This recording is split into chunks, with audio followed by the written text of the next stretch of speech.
Bonjour. Les effets du réchauffement climatique nous touchent chaque année, année après année, toujours plus directement. Nous les éprouvons. Ils étaient annoncés depuis longtemps par les scientifiques. Et pourtant, y croyons-nous? Y croyait-on? À Bakou, les discussions au sein de la COP29 piétinent. Elles se déroulent sur fond d'extension du domaine de la guerre et d'élection d'un président américain climato-sceptique. Pourtant, l'action ne sera efficace que si elle est collective. Mais comment agir rapidement dans ces conditions? Cette question est pour notre invité l'occasion de poursuivre un travail qu'il a initié dès 2017 à travers 4 ouvrages. C'est la question de la possibilité d'une action politique. Nous recevons aujourd'hui David Djaiz dans le Divan dans le Monde. L'écho de la culture sera consacré à l'exposition sur le surréalisme qui a lieu au Centre Pompidou, tandis que l'actualité de la psychanalyse traitera de l'irrespirable et de la réponse qui donne la psychanalyse.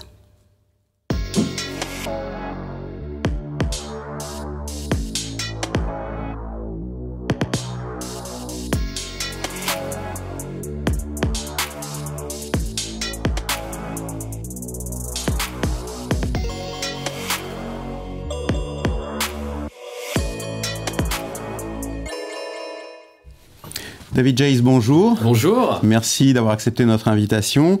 Vous êtes ancien élève de l'école normale sup de la rue d'Ulm et NARC, inspecteur des finances. Et vous avez étudié la philosophie politique et puis vous avez été rapporteur, je crois, général du Conseil national de la refondation au cabinet de l'Élysée jusqu'en 2023.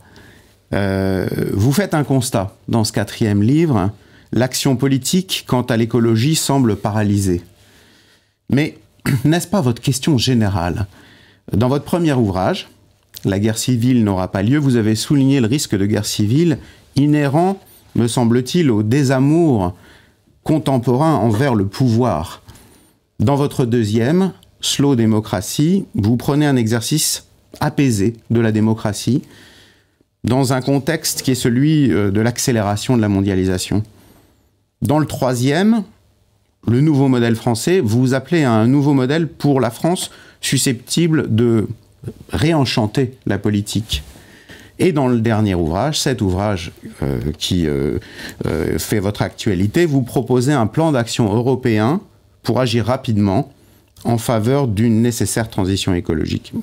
David Djaiz, quelles sont les forces qui paralysent l'action politique aujourd'hui en Europe et peut-être contrairement à la Chine ou aux USA? Alors d'abord, je suis très content que vous me posiez cette question et très content, Marie-Laurent, que vous ayez présenté tout mon travail comme essayer de penser les conditions de possibilité de l'action politique. Parce que souvent, on me dit, tu écris sur beaucoup de sujets, tu es un peu touche-à-tout, tu es un peu polygraphe, alors qu'en réalité, il me semble que dans ce que j'essaie de faire, il y a un fil rouge, une interrogation obsessionnelle et existentielle. L'action politique est-elle possible? Et c'est ce que je ne cesse de décliner d'un livre à l'autre. Vous avez eu la gentillesse de rappeler mon premier livre qui s'appelait « La guerre civile n'aura pas lieu », qui partait, comme toujours dans mon travail, d'une interrogation extrêmement contemporaine. Après Charlie Hebdo et le Bataclan, nous avons vu des jeunes Français tuer d'autres jeunes Français. Donc ce sont des actes de guerre civile. Quand on a grandi en France, qu'on a fréquenté le système scolaire français, qu'on a joué au foot, qu'on a partagé des moments avec parfois des gens qui étaient dans la salle de spectacle sur lesquels on a indistinctement tiré, on commet des actes de guerre civile, même si on n'est pas à proprement parler en guerre civile.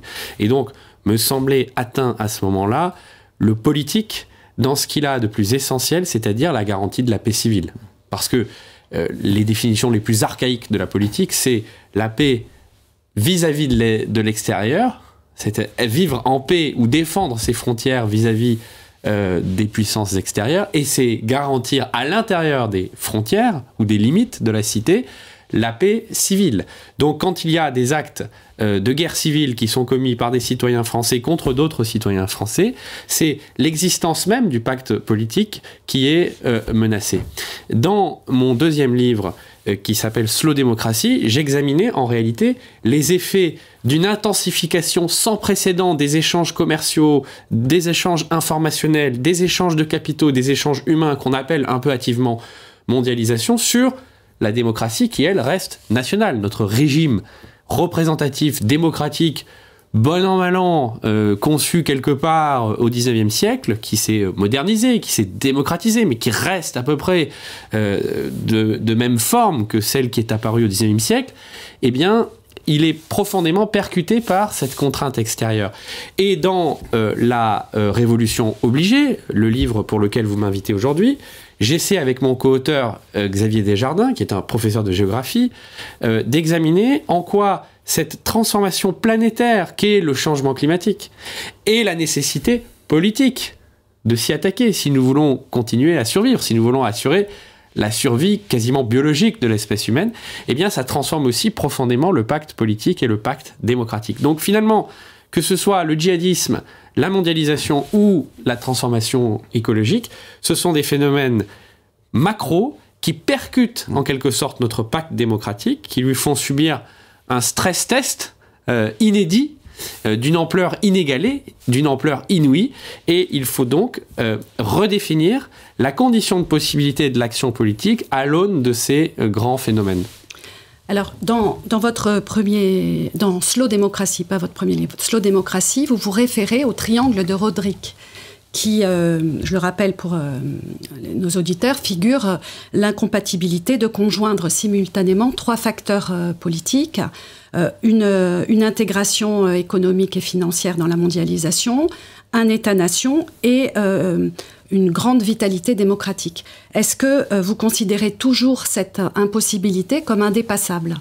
Alors, je ne pense pas que ce soit indépassable. C'est-à-dire que Roderick a construit un modèle dans lequel il dit effectivement, quand vous êtes un pays extrêmement ouvert à la mondialisation, c'est difficile de garder votre forme nationale et d'être une démocratie vivace. Vous pouvez rester une nation souveraine, mais comme vous êtes hyper intégré dans un marché mondial, il n'y a qu'une seule politique possible, et donc il faut souvent passer la démocratie par pertes et profits. C'est un peu l'exemple singapourien. Singapour a fait le choix d'un positionnement aux avant-postes de la mondialisation, mais pour réussir ce positionnement, il faut une fiscalité très basse, il faut un certain modèle productif, il faut attirer des capitaux de l'extérieur, et donc tout doit être mis en coupe réglée pour réussir ce positionnement. Donc Singapour est resté une cité-État souveraine, mais c'est un parti unique, héritier de Lee Kuan Yew, qui est le père fondateur de la cité singapourienne.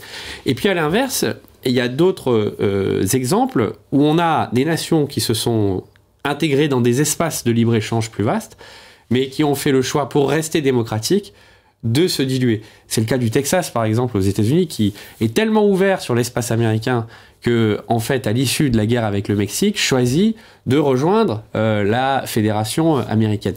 On pourrait se dire aujourd'hui que l'Union européenne, c'est des nations qui sont extrêmement intégrées économiquement, puisqu'on a une zone de libre-échange, on a un marché unique, avec une libre circulation des capitaux, des marchandises, des hommes, et que la pression vers une plus grande intégration européenne, c'est une façon de dire on est obligé, quand on est aussi intégré économiquement et aussi mondialisé, d'aller vers un espace politique qui soit lui aussi supranational.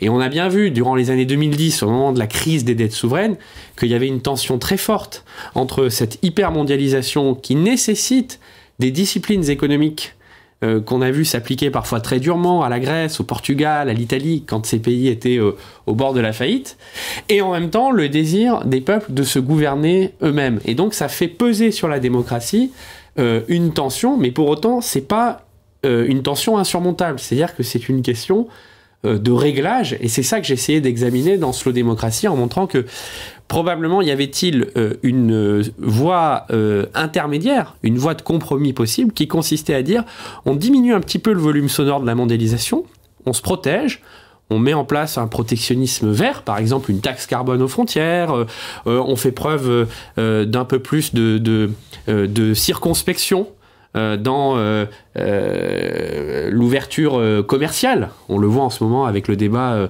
autour de l'accord de libre-échange avec le Mercosur et les problèmes insurmontables que ça pose pour les agriculteurs. Donc on peut diminuer un petit peu le volume sonore de la mondialisation. En contrepartie, la démocratie, elle se transforme. Et elle s'exprime sur plusieurs scènes. Il y a une scène nationale qui reste la scène par excellence, mais au niveau européen, il y a aussi des institutions démocratiques comme le Parlement européen, et il faut arriver à faire coexister tout ça. Alors au fond, c'est une référence que vous convoquez, il me semble, dans presque tous vos ouvrages, je ne veux pas dire tous parce que je n'en suis pas sûr, mais c'est celle de Machiavel. Vous aimez la référence au prince comme un principe de pacification, à même d'intervenir in media res, vite et précisément sur les choses. Dans la vérité effective des choses. Dans la vérité effective des choses. Et vous la modulez par l'idéologie gramscienne en disant finalement ça peut peut-être être remplacé par un collectif intellectuel. Est-ce que ça évoque quelque chose de la perte de souveraineté des nations en faveur de communautés supranationales telles que l'Europe? Et est-ce que ça fonctionne finalement? Vous dites le curseur finalement il faut le régler entre la souveraineté nationale et puis ce que le président Macron a appelé la souveraineté européenne. C'est très discuté. À droite, on dit ça n'existe pas, il n'y a pas de telle chose que. Est-ce que finalement, c'est possible, ça, que l'Europe pourrait être légitime pour prendre le relais des nations qui font obstacle au fonctionnement de la mondialisation? Alors, je vais essayer de répondre en deux temps. D'abord, sur pourquoi j'aime à ce point Machiavel, parce que, à mon avis, Machiavel, c'est le penseur de la vérité politique, dans ce cas-là, de plus précaire, de plus incertain, l'action politique. Avant Machiavel, il y a toute une école de pensée scolastique, théologique, ou platonicienne, qui nous explique que l'essence du politique se trouve dans des idées, qu'elles soient des idées intelligibles, transcendantes, ou d'essence divine, qui ont le calme, la stabilité des essences. Et que finalement, la cité n'est que une copie dégradée, imparfaite, de ces essences et de ces idées.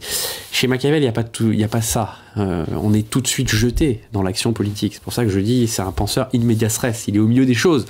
Et d'ailleurs, quand il écrit Le Prince, il n'a pas le sentiment d'écrire un traité sur l'exercice du pouvoir qui pourra servir de tout temps. Non, il réagit à une situation bien particulière qui est celle de la guerre civile entre les cités italiennes, Florence, Venise, Rome, qui, toutes brillantes qu'elles soient à la Renaissance, s'opposent perpétuellement les unes aux autres et à l'intérieur des cités aussi, et un contexte international avec les armées françaises qui déferlent sur l'Italie, qui rend la situation explosive. Et donc, Machiavel, qui est un peu désespéré, se dit, est-ce que quelqu'un pourra nous sortir de cette situation? Et il voit dans le fils du pape Alexandre VI Borgia, qui s'appelle César Borgia, un homme providentiel, celui qui pourra unifier les cités italiennes et faire de la péninsule une vraie nation. Donc c'est quelqu'un qui pense en situation. Et pourquoi c'est intéressant pour moi? Parce que moi j'ai toujours eu une définition extraordinairement expérimentale de la politique. Extraordinairement expérimentale. La politique démocratique, nous dit Hannah Arendt dans La condition de l'homme moderne, c'est mettre en commun des paroles en vue de partager des actions. Définition qu'on va retrouver à peu près à l'équivalent chez John Dewey, le grand penseur de l'espace public et de la démocratie, héros du pragmatisme américain, qui disait la démocratie, c'est une enquête collective. Donc il y a une dimension expérimentale, il y a une dimension d'enquête, il y a une dimension, ça va vous intéresser en lacanien que vous êtes, de langage, mais c'est pas du langage qui tourne à vide, c'est du langage pour produire des actions. Donc moi, ce qui me plaît dans le logiciel machiavélien, c'est cette ce rapport extrêmement expérimental à la politique. Et donc aujourd'hui, nous avons effectivement un problème qui pèse sur nos démocraties, c'est qu'elles sont assaillies de l'intérieur comme de l'extérieur par des phénomènes systémiques. On a parlé du djihadisme, du dissentiment radical, on a parlé de la mondialisation économique, on a parlé de la transformation écologique, des transformations de nos écosystèmes, qui pourraient justifier une extinction pure et simple de la démocratie. Et donc la question, c'est comment est-ce qu'on absorbe ces phénomènes? Comment est-ce qu'on les intègre à l'expérience démocratique? Et ça ne pourra pas se faire sans une transformation de notre économie institutionnelle. Et puisque vous m'invitez à répondre sur le rapport entre les nations et l'Europe, ce que je pense profondément, c'est qu'il faut inventer un nouveau partage des tâches totalement inédit, où vous avez en gros des États-nations qui restent les sites par excellence de la délibération démocratique et de la redistribution sociale, parce que la délibération démocratique et la redistribution sociale sont intimement liées en Europe. État-providence et démocratie sont intimement liés. Nous sommes, comme le disait Durkheim, dans des modèles d'intégration et de solidarité organique, avec un niveau de division du travail social qui est très approfondi et un niveau d'homogénéisation des conditions de vie qui a été extrêmement douloureux et long à obtenir. Et ça, c'est la condition de possibilité même de la démocratie. Vous ne pouvez pas avoir une vitalité démocratique à 27 ou à 30 nations européennes avec des divergences telles, à la fois sur le plan culturel, mais aussi sur le plan des niveaux de vie. Donc, les États-nations doivent être consolidés comme lieu par excellence de l'expérimentation démocratique et du déploiement de la solidarité sociale. Donc, l'Europe n'a pas vraiment à s'occuper, c'est un peu provocateur ce que je vais vous dire, mais de démocratie ni de solidarité sociale. C'est pas son job. En revanche, l'Europe, elle a une mission, c'est qu'elle doit protéger cette zone qu'on appelle l'Europe de tous les dangers dont on parlait à l'instant. Une mondialisation dérégulée, des empires qui refont surface et qui se livrent une guerre civile mondiale, et puis les grandes transformations environnementales qui sont à l'œuvre. Et donc l'Europe, c'est un bouclier, c'est un espace politique qui est beaucoup plus que juste un corpus de règles, c'est un espace où on investit massivement pour préparer l'avenir, pour préserver la productivité du continent, pour préparer les grandes transitions et notamment la transformation écologique. À condition qu'ils ne se retournent pas contre les nations et qu'ils les affaiblissent. Eh bien, c'est cette articulation, vous voyez, entre deux corpus de missions très différents l'un de l'autre qu'il faut inventer. Et le problème aujourd'hui, c'est quoi? C'est qu'on a conçu la construction européenne comme un jeu à somme nulle. On s'est dit, il faut couper un bras aux États-nations pour augmenter et amplifier la construction européenne. En fait, pas du tout.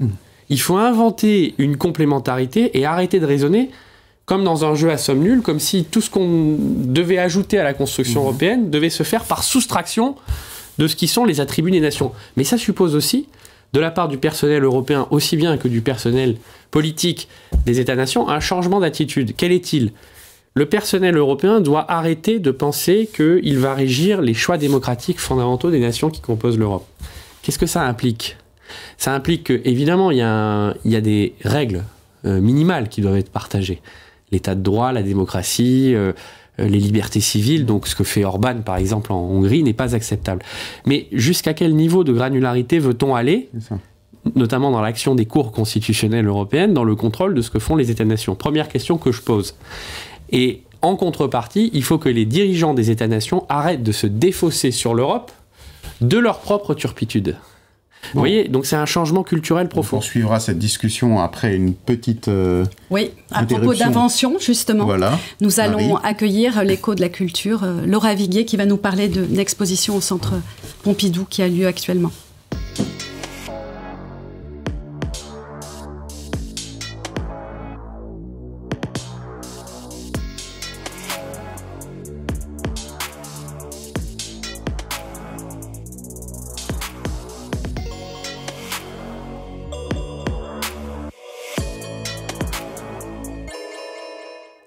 Laura Viguier, bonjour. Bonjour. Merci d'avoir accepté notre invitation. Vous êtes psychanalyste, membre de l'école de la cause freudienne, vous travaillez à Paris et vous avez décidé de nous parler de la rencontre d'un parapluie et d'une machine à coudre.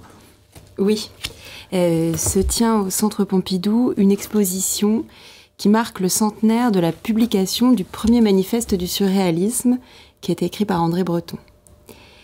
Son sous-titre de l'exposition est une citation d'André Breton. « Transformer le monde, a dit Marx, changer la vie, a dit Rimbaud. Ces deux mots d'ordre, pour nous, n'en font qu'un. » Chaque salle de l'exposition est organisée à partir d'un thème, interrogé par les surréalistes. Labyrinthe, entrée des médiums, trajectoire du rêve, chimère, etc. Les œuvres font coexister les objets ou des images dont rien ne justifie la position. Beau comme la rencontre fortuite sur une table de dissection d'un parapluie et d'une machine à coudre. Cette phrase du marquis de Lautréamont frappe les jeunes Bretons et Aragon qui ont la vingtaine lorsqu'ils lisent les chants de Maldoror, dont elle est extraite. Le manifeste, écrit par Breton quelques années après, tire les conséquences de la rencontre avec ce texte et enjoint à utiliser l'imagination et la découverte de l'inconscient freudien comme outil poétique. Je cite Breton. « Si les profondeurs de notre esprit recèlent d'étranges forces capables d'augmenter celles de la surface ou de lutter victorieusement contre elles, il y a tout intérêt à les capter. » Curieuse expression, tout intérêt à les capter. Oui, Breton vise l'accès à une surréalité, d'où le surréalisme, un nom qu'il prend chez Apollinaire. Oui, avec le sur, on n'est pas tellement dans le manque, la castration, tout ça. Non, mais le hasard est mis à l'honneur avec l'invention de l'écriture automatique et des cadavres exquis, et puis qui sont inspirés de l'association libre. Un hasard parfois qualifié d'objectif, déterminé par l'inconscient, qui n'est pas sans avoir un pouvoir presque divinatoire. Mais outre la création poétique, il y a dans la démarche des surréalistes une dénonciation de l'impasse civilisationnelle qui avait mené à la guerre de 14 et plus tard à la montée des fascismes dans les années 30. Alors l'inconscient, c'est la politique, c'est ça ? C'est plutôt l'inverse ici, parce que cet inconscient des profondeurs est conçu comme un ensemble fermé.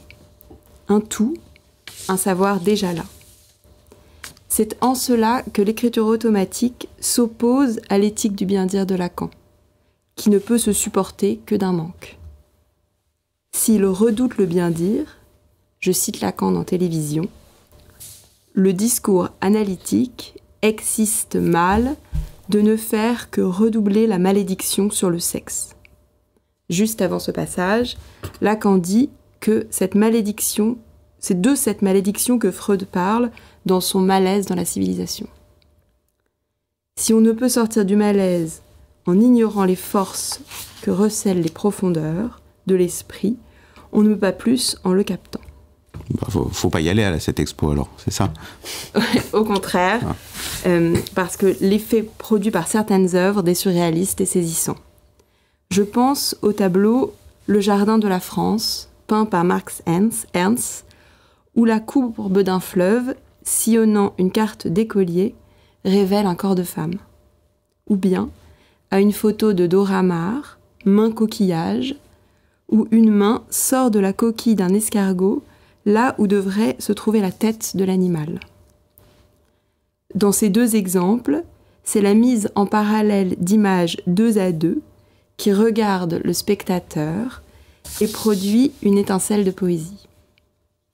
En faisant surgir la bizarrerie, ces œuvres invitent à considérer avec plus d'attention ce qui du monde apparaît comme évident. Merci Laura. Alors nous allons reprendre notre discussion à propos de justement la coordination des États-nations en vue de partager des actions dont vous venez de parler. Vous faites valoir aussi que l'Europe est paralysée quand même par la bureaucratie et vous prenez pourtant en même temps, disons, pour reprendre... Faut pas parler comme ça. Faut pas parler comme ça. Un président ne devrait pas parler comme ça, Marie. Vous prenez résolument parti pour la délibération. Mais qui, quand et avec quelle légitimité met fin à la délibération ? Et d'ailleurs, on peut se demander s'il existe toujours un désir de délibération quand on voit ce qui s'est passé après la dissolution de l'Assemblée nationale ou ce qui se passe aujourd'hui au moment du vote du budget à l'Assemblée nationale. Alors, délibération, c'est pas comme discussion ou débat. La délibération, c'est un acte qui produit une décision. Hein, c'est une conversation qui est tout entière orientée autour de la décision, tout comme le diagnostic médical est tout entier orienté autour de la mobilisation de moyens pour la guérison. Quand on dit qu'un jury d'assises délibère, par exemple, il est convoqué, sommé de prendre une décision, une condamnation, un acquittement. Dans la délibération médicale, il y a déjà celle autour du diagnostic, et on ne peut pas toujours faire un diagnostic, et par moment, il faut décider d'agir en faisant un pari sur tel ou tel diagnostic, et ensuite on réexamine en fonction des effets. Il y a un moment où quelqu'un décide. C'est ça, je crois, la question qui nous occupe là aujourd'hui. C'est tout à fait exact. Mais j'utilisais ça surtout pour dire que la délibération, elle a toujours pour but l'action, contrairement au débat. Oui, parce qu'on parle de grand débat national, de démocratie participative. Si ça consiste simplement à écouter des paroles, il peut y avoir une fonction réparatrice, parce que vous donnez la parole à des gens qui n'ont pas accès à... Vous ne faites pas référence à quoi que ce soit qui a existé sous le quinquennat actuel ou le précédent. Il y a eu beaucoup d'innovations démocratiques qui, à mon sens, n'ont pas fonctionné, précisément parce qu'il leur manquait ce lien organique que pense Hannah Arendt entre la parole et l'action. Si vous êtes simplement un collectionneur de paroles, comme un entomologiste cloue des papillons sur des planches de bois, encore une fois, vous donnez de la reconnaissance, vous pouvez apporter de la réparation, mais vous ne faites pas de la démocratie à proprement parler. Donc la question, c'est à quelle échelle délibère-t-on ? Je pense que l'échelle locale est une échelle idéale, parce qu'il y a une bonne adéquation entre la position intellectuelle des problèmes, l'énergie de parole qui se déploie dans le cadre d'une délibération, et la capacité à agir pour transformer la réalité des gens qui délibèrent. Au niveau national, on a inventé un truc formidable au XVIIIe siècle qui s'appelle le Parlement. Donc le lieu de la délibération au niveau national, ça devrait être le Parlement. Le problème, c'est que depuis une trentaine d'années, on voit, même dans les démocraties parlementaires, ce que les spécialistes de sciences politiques appellent un tournant exécutif. C'est-à-dire qu'il y a tellement de crises qui nécessitent de la réactivité que le temps parlementaire est jugé lent, inefficace, et que de plus en plus on transfère le pouvoir vers les pouvoirs exécutifs. Et puis, au niveau supranational, je prends l'exemple des institutions européennes, bien sûr, vous avez un Parlement européen qui est impliqué dans la codécision, mais la vérité, c'est que les textes structurants de l'Union européenne sont souvent, où les actions structurantes sont souvent impulsées soit par des organes non élus, c'est le cas de la Banque Centrale Européenne. Au moment de la crise des dettes, c'est Mario Draghi, gouverneur de la Banque Centrale Européenne, qui a sauvé en quelque sorte la zone euro, ou alors sont portés par une technocratie qui prépare des projets de texte. Donc vous avez un problème très grave par rapport à cette phrase de la soudure des paroles et des actions, c'est que ceux qui parlent aujourd'hui ne sont plus ceux qui agissent, et ceux qui agissent ne parlent pas. Prenez le mandat d'un gouverneur de banque centrale, il est astreint à une neutralité absolue, et il est donc très peu fondé à s'exprimer et à mobiliser des paroles.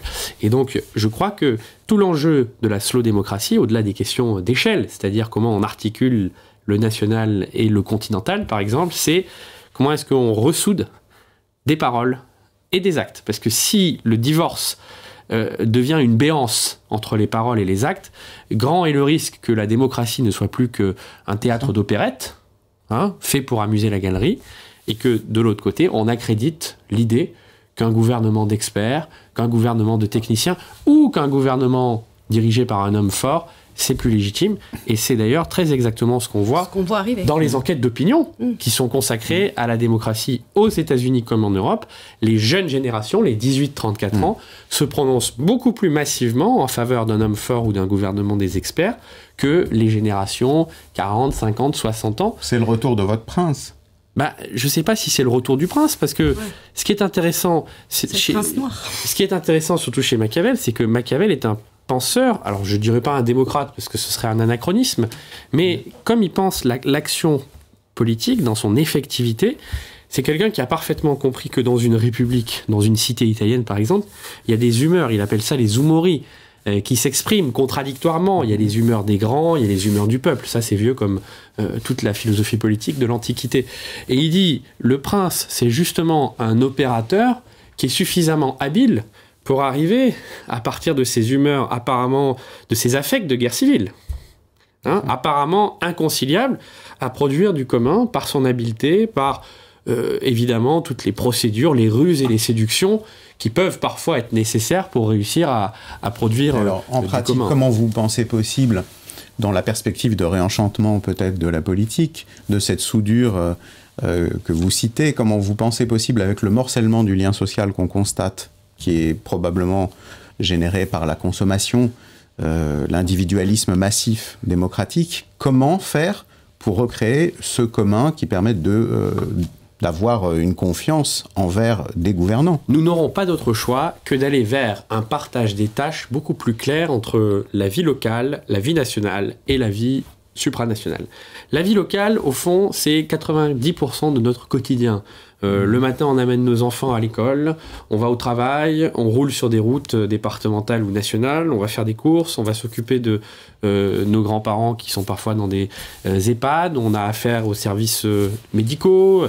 Donc la vie quotidienne, elle est assurée par tout un bouquet d'infrastructures, de services qui peuvent être tout à fait gérés au niveau local. Donc je plaide pour une décentralisation radicale d'un certain nombre de ces services.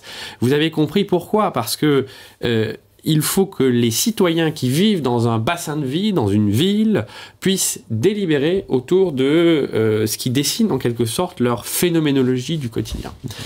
Au niveau national, vous l'avez compris aussi, les deux paramètres essentiels, c'est à la fois la démocratie entendue comme délibération parlementaire et l'État-providence, c'est-à-dire au fond notre appareil de redistribution, de solidarité. Et est-ce que ça peut fonctionner avec la disparition de la classe moyenne?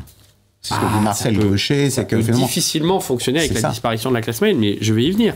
Donc, vous devez revitaliser absolument le Parlement et l'État social au niveau national. Et puis au niveau européen, c'est tout ce qui touche, au fond, à nos grandes questions d'avenir. Le digital, la productivité, le numérique, la transition écologique. Mais si nous ne prenons pas en charge ces questions au niveau européen, nous allons aller vers toujours plus d'effondrement productif, toujours plus de dislocation sociale, toujours plus d'érosion de la classe moyenne. Et c'est la condition même de possibilité de la démocratie qui sera atteinte. Mais ce que je dis là, ça a l'air d'être banal, mais en réalité, ça nécessite de faire des changements majeurs.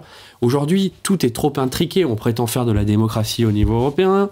Les collectivités territoriales se mêlent de tout avec une clause de compétence générale. Au niveau national, on est complètement incapable de savoir qui est responsable de quoi entre l'État et les collectivités. Et donc, tout ça alimente le sentiment d'une complexité, d'une illisibilité. Il faut des choses simples. Le citoyen, moi, je crois il faut qu'il soit dans une délibération un peu comme dans le modèle suisse au niveau local et qu'il soit amené à s'exprimer, à travailler sur les questions qui touchent son quotidien. Il y a un État-nation qui s'occupe de la solidarité, de la démocratie, et puis l'Europe doit devenir, au fond, une caisse mutuelle d'investissement dans les dépenses d'avenir, et notamment la défense. Il y a une guerre terrible en ce moment en Ukraine qui va déterminer assez largement l'avenir du continent. Qui a inquiété au début et dont tout le monde se fiche maintenant. C'est un peu comme au moment du Covid. On était inquiet les premiers mois et puis ensuite c'est passé un peu au second plan, alors que c'est existentiel et vital pour l'avenir du continent. Donc il faut plus de clarté dans la répartition des rôles de la démocratie entre les différents échelons. Et qu'est-ce qui n'a pas marché alors au Conseil national de la refondation ?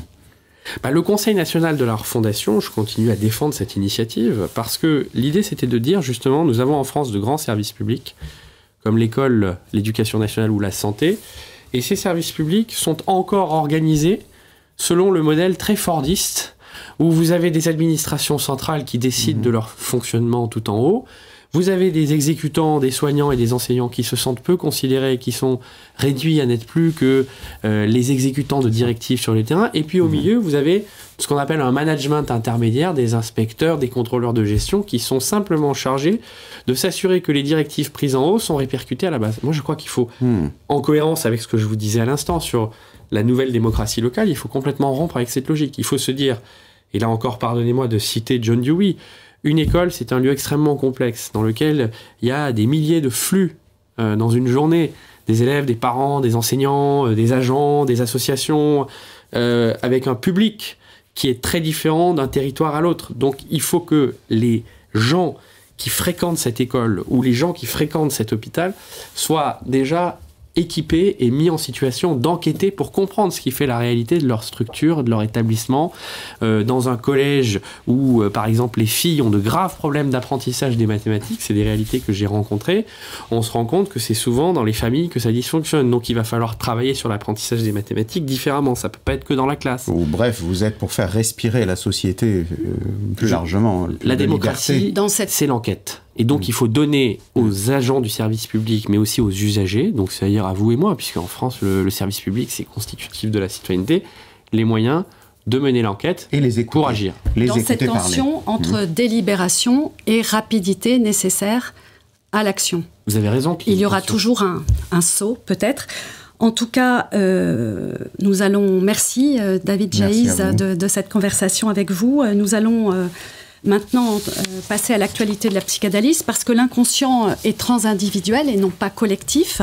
La psychanalyse, si elle éclaire le collectif, s'adresse toujours au un par un pour traiter l'irrespirable. Maintenant, actualité de la psychanalyse.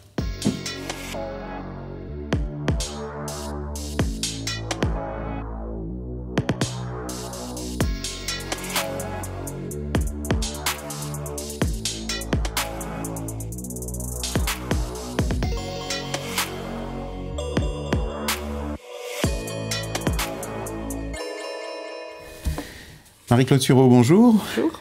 Vous êtes psychanalyste à Paris et vous avez envie de nous faire mieux respirer avec la psychanalyse. Oui, parce que je constate qu'il y a une angoisse dans nos sociétés. Il y a l'irrespirable, donc vous avez parlé, dû au changement climatique. Et il est aussi difficile de changer de mode de vie, ce qu'en psychanalyse on appelle mode de jouissance. Il y a aussi l'irrespirable dans les discours politiques. Raciste, fasciste, mensonger, populiste, woke, etc. Et il y a la guerre, sans cesse recommencée. Donc dans la revue Panorama, Lacan était interrogé sur l'existence des angoisses. Donc je vais parler de l'angoisse au fond. Alors il répond ceci, donc c'était dans les années 70. L'angoisse du savant qui a peur de ses découvertes peut sembler récente. Mais que savons-nous de ce qui est arrivé dans d'autres temps? Des drames des autres chercheurs. L'angoisse de l'ouvrier, esclave de la chaîne de montage, comme d'une rame de galère, c'est l'angoisse d'aujourd'hui. Ou plus simplement, elle est liée aux définitions et paroles d'aujourd'hui. Ça m'a retenu cette phrase, au fond. L'angoisse est liée aux définitions et paroles d'aujourd'hui, c'est-à-dire au discours dont nous avons en tant qu'analystes à nous tenir au fait. Et que pouvons-nous y faire? Ah, voilà.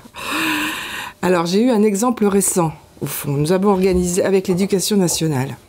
Nous avons organisé une journée d'études avec des psychanalystes qui sont venus parler à des enseignants d'adolescents violents dont ils s'occupaient. Nous avons montré dans cette journée d'études, il y avait plus de 200 enseignants, une autre pratique que celle de l'application obligée de protocoles qui empêchent toute improvisation. Les enseignants sont sortis de l'accablement et repartis en nous disant que cette journée leur avait donné une bouffée d'air frais, relançant leur désir d'enseigner. Il me semble que ça a à voir avec ce que vous avez dit entre la soudure entre les paroles et les actions, au fond. C'est une modalité de réponse de la psychanalyse, à condition, bien sûr, que la bureaucratie de l'éducation nationale ne se mette pas en travers. Marie-Claude, est-ce qu'il n'y a pas parmi ces discours qui se mettent, qui étouffent, qui se mettent en travers, est-ce qu'il n'y a pas ce que Lacan appelait le discours de la science et le discours capitaliste? Oui, tout à fait. Alors pour le discours capitaliste, Lacan, il y a une petite annotation de Lacan dans la logique du fantasme. Il dit qu'au fond, les politiques peuvent démissionner, mais que le marché, lui, il démissionne jamais. Quant à la science, Lacan indiquait en 1974, de la vie, nous ne savons rien de rien. Les savants s'essoufflent à nous l'expliquer. La science aujourd'hui se substitue à la religion et elle est autrement plus despotique, obtuse et obscurantiste. Il y a un dieu atome, un dieu espace. Si la science gagne ou la religion, la psychanalyse est finie.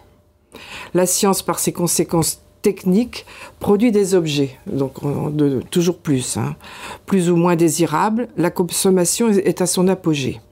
Cette saturation par les objets angoisse, parce que justement, Lacan a montré que l'angoisse, il ne s'agit pas du manque, mais il s'agit du manque de manque dans l'angoisse. Donc aujourd'hui, au fond, on est comblé d'objets. Et les parents, par exemple, savent très bien que les réseaux sociaux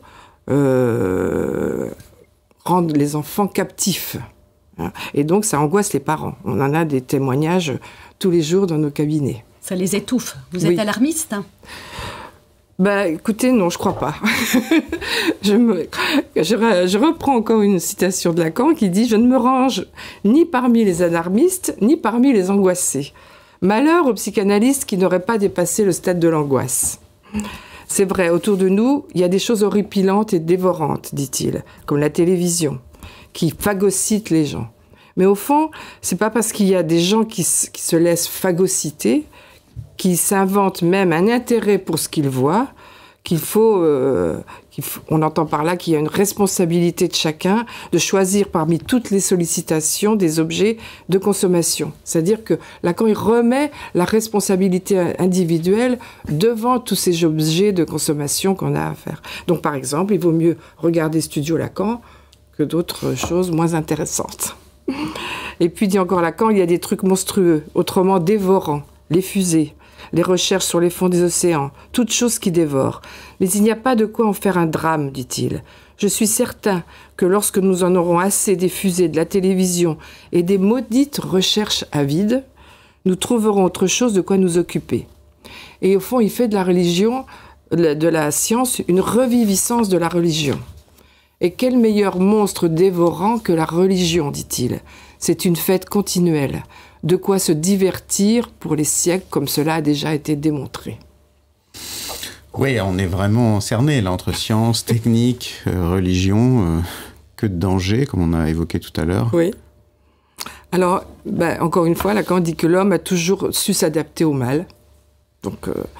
Donc l'angoisse, au fond, qu'on peut constater dans nos cabinets, est une réponse aux choses, mais pas pour les analystes. Car eux, ils doivent avoir cerné leur point d'horreur et avoir cerné l'objet d'angoisse. L'angoisse aussi est ce qui ne trompe pas, dit Lacan, ce qui ne trompe pas sur le réel enjeu. Miller, récemment, concluant une journée sur le complotisme, dit ceci. À quoi les psychanalystes peuvent-ils prétendre, sinon à rendre un peu plus vivable le monde dans lequel nous sommes entrés. Nous sommes entrés, pour parodier Baudelaire, sous le fouet du bourreau sans merci, du plaisir, qui est le bourreau sans merci. Au fond, le plaisir, la consommation, le plaisir, c'est un bourreau sans merci, dit Baudelaire, qui est le discours de la science. Il ajoutait aussi que sans le discours de la science, il n'y aurait pas de psychanalyse. Mais il ne s'agit pas de refuser la science. Certainement pas. Faire avec, en faire un bon usage ou un parrain. C'est aller vers une écologie lacanienne, comme le numéro que je vous ai amené ici de Mental, 46, passionnant. Montrez-le bien. Voilà. De la revue Mental, revue européenne de psychanalyse. Tous les articles, je peux dire, sont vraiment passionnants. Alors c'est quoi, Marie-Claude, l'écologie lacanienne ? Ça serait une certaine réduction des jouissances pour chacun, ou un par un. Une slow jouissance. Slow jouissance. Slow jouissance, voilà. Sans contrainte sur Moïc, au fond. Et une façon de savoir y faire avec ses responsabilités vis-à-vis du discours capitaliste et du discours de la science. Ce qui n'empêche pas les psychanalystes de s'adresser au collectif. Dans sa déclaration à France Culture, en 1973, Lacan dit « L'irrespirable de l'air pollué est pris comme exemple même des effets de la science rendant irrespirable le monde. Le discours de la science a des conséquences irrespirables pour ce qu'on appelle l'humanité. Mais l'analyse, c'est le poumon artificiel grâce à quoi on essaie de surer ce qu'il faut trouver de jouissance dans le parler pour que l'histoire puisse continuer. » Eh bien, nous continuerons donc à nous parler. Absolument. Merci Marie-Claude. Merci à vous. C'est maintenant la fin de cette émission. Je vous donne rendez-vous samedi prochain pour une émission prochaine. Pour une prochaine émission à 18h30.